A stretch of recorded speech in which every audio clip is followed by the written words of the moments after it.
Magandang hapon! Kumusta po? Narito po ulit ang update natin para sa lagay ng ating panahon.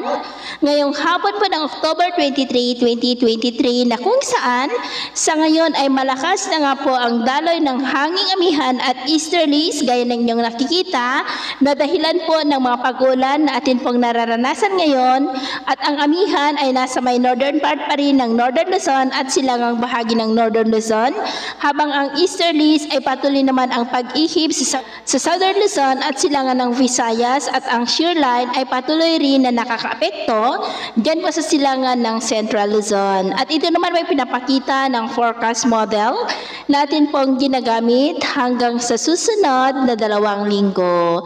At sa lagay po ng ating panahon ngayon, dahil po sa iba't ibang weather system na umiiral dito sa ating bansa ay maulap ang kalangitan na may mga pulupulong pag-ulan sa ilang bahagi ng Cagayan Valley, ilang bahagi ng Cordillera, Ilocos Region, Central Luzon, Metro Manila. Maging handa po tayo sa may kalakasan ng mga pag-ulan sa gitnang bahagi po ng Luzon, maging sa ilang bahagi ng Calabarzon, Mimaropa, Camarines Norte, Panay Island, Negros, Cebu, Bohol at sa malaking bahagi ng Mindanao. At sa susunod pa ng mga oras ay posible pa rin ng mga isolated rains sa ilang mga lugar dito sa ating bansa kaya mag-ingat po tayo sa banta pa rin ng mga pagbaha at pagguho ng lupa.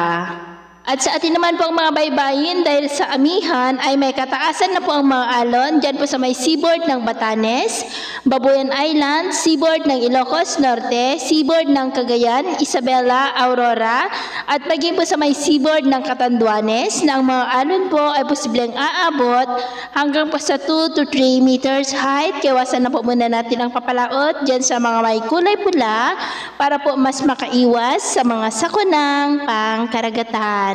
So, yun po ng latest update natin sa araw na ito. At ako po muli si Gems na nagsasabing, kahit anong pagsubok po na darating sa ating buhay, huwag po tayong mawawalan ng pag-asa. Thank you and God bless!